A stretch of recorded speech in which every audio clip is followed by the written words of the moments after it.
Dans les années 1930, l'écrivain Guy de Pourtalès visita les ruines d'Angkor, au Cambodge.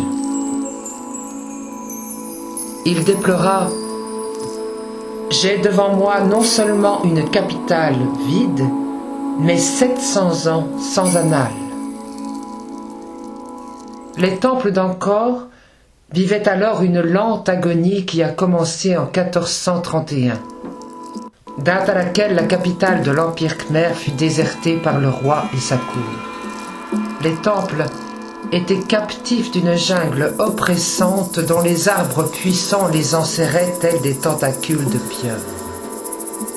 À Angkor, chaque règne fut un recommencement.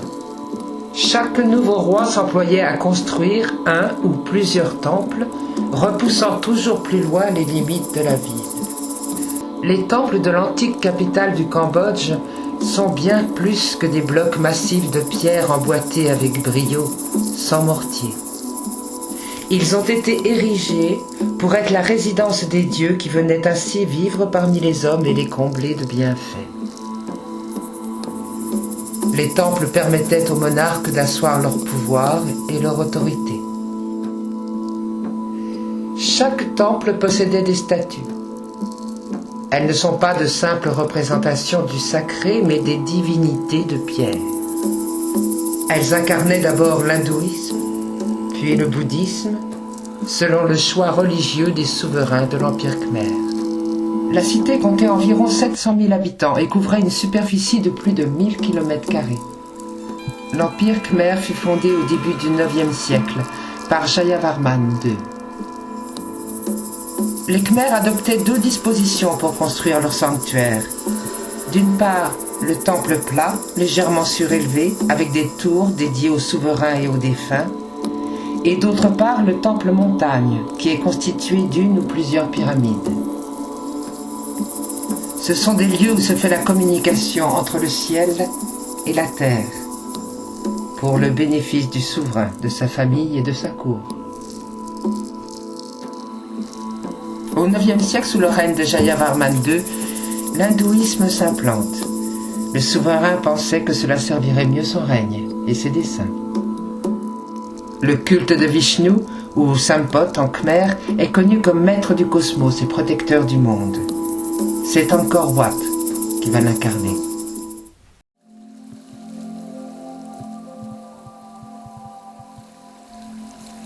Angkor Wat est le temple le plus sophistiqué. Il constitue l'une des plus grandes villes médiévales du monde. Vers 1130, il fut construit par Suryavarman II en tant que temple d'État et capitale. Les grands rivaux des Khmers, les Chams, occupèrent encore plusieurs années. Puis ce fut Jayavarman VII qui en reprit possession en 1181 et établit le bouddhisme comme religion officielle. Angkor Wat est resté un important centre religieux. Le temple est admiré pour la grandeur et l'harmonie de son architecture et les nombreux bas-reliefs qui ornent ses murs.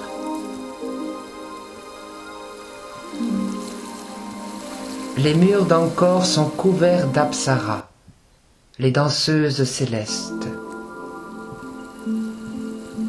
Selon la légende, elles émergent des eaux pour séduire les hommes. Ceux qui les repoussent deviennent fous. Ceux qui les acceptent comme maîtresses ou épouses obtiennent l'immortalité.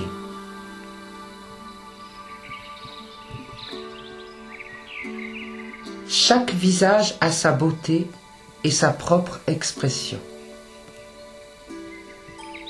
Les apsaras ont le torse nu et les seins ronds. Un léger drapé recouvre le reste du corps. Elles sont coiffées de tiares et de hauts diadèmes.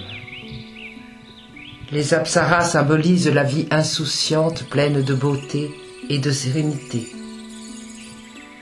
On dirait qu'elles se mettent à danser.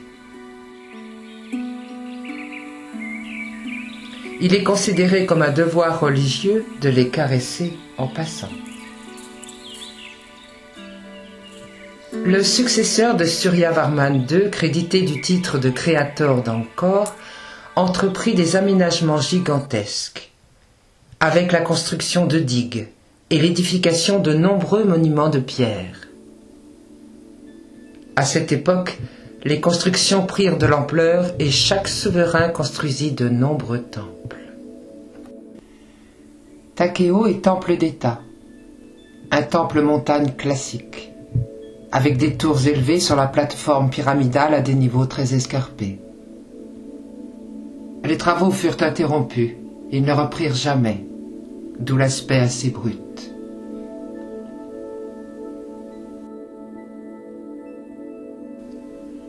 Il est construit en grès et latérite et donc propice à la sculpture des superbes bas-reliefs khmers. Le Mébon oriental a été bâti en honneur de la famille royale. Il fut dédié au dieu hindou Shiva. Le patrimoine sculptural du Mébon oriental est exceptionnel, avec ses sculptures monolithiques d'éléphants en pierre.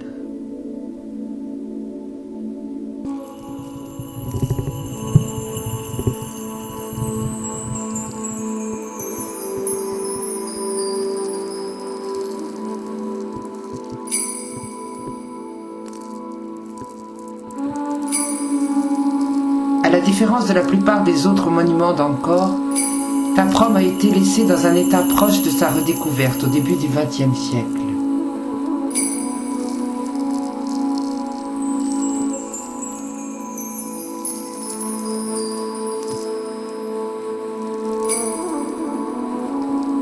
Il a fallu beaucoup de travail pour stabiliser les ruines, en permettre l'accès et en maintenir un état de négligence apparente.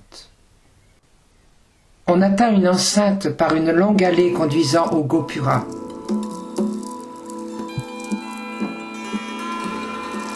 L'entrelac des racines et des murs, l'alternance des arbres et des pierres en fait l'un des sites les plus photographiés d'Angkor. Taprom a été construit sous le règne de Jayavarman VII, comme monastère du roi et université bouddhique.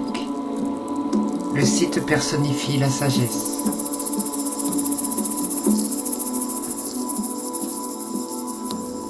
Environ 60 000 fermiers produisaient 2500 tonnes de riz par an et 12 000 personnes servaient la famille royale, la multitude de prêtres et de danseuses.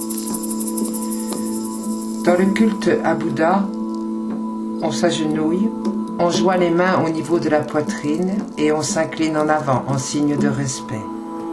C'est une façon d'atteindre les mérites de Bouddha que sont la compassion, la bonté, la paix.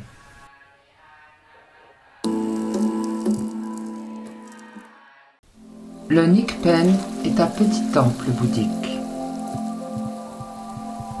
Le site est supposé représenter l'univers dans la cosmogonie khmer, avec le mont Meru au centre des 4 océans. Il fut construit et modifié à la fin du XIIe siècle par Jayavarman VII, qui fit construire un bassin carré entouré de 4 bassins plus petits. Autrefois, l'eau s'écoulait du bassin central dans les bassins périphériques par 4 gargouilles ornementales.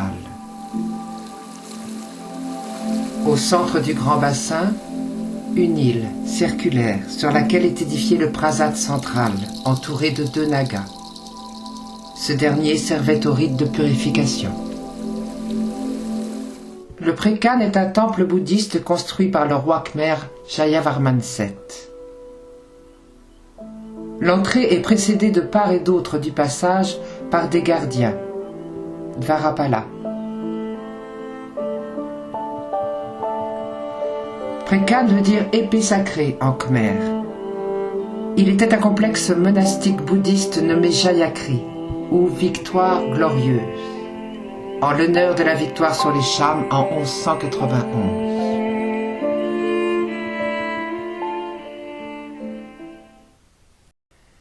Le Bayon est le temple central de l'ancienne ville d'Angkor Thom, capitale des souverains khmers au début du XIIIe siècle.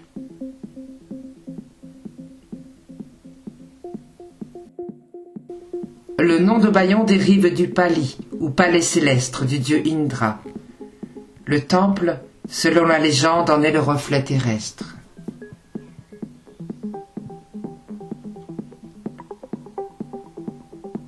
Ce monument, avec ses tours à visage, fut dédié par le souverain au Bouddha, dont il diffusa la doctrine.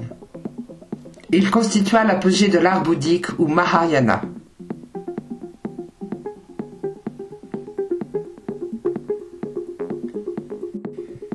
Le Bayon est dédié aux divinités ainsi qu'aux rois khmers, considérés comme des dieux au visage avec des sourires mystérieux et énigmatiques. À chaque visage font face d'autres visages.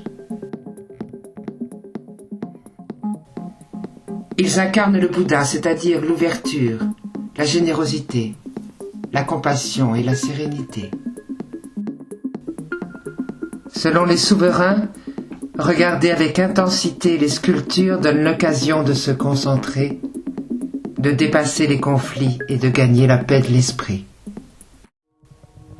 Jayavarman VIII, en 1243, impose le retour à l'hindouisme et fait détruire de nombreuses sculptures de Bouddha.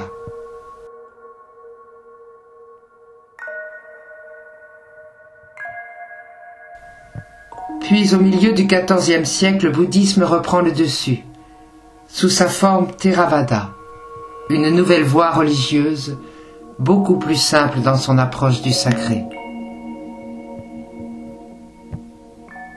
À ce moment-là se généralisent les constructions légères.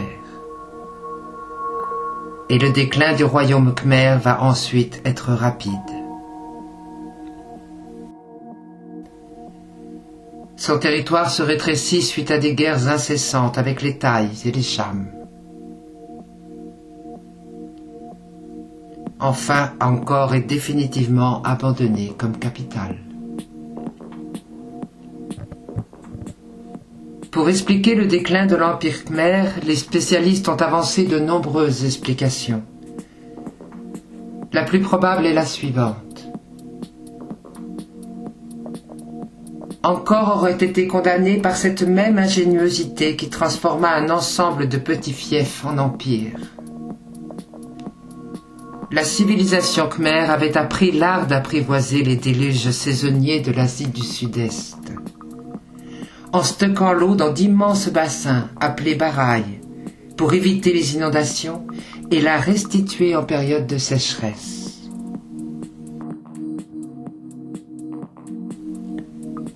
Mais l'Empire perdit le contrôle de l'eau, la plus vitale des ressources, entraînant ainsi son déclin.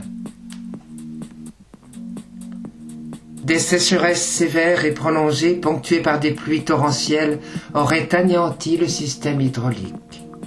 C'est alors que le pouvoir se déplaça vers Phnom Penh au XVIe siècle.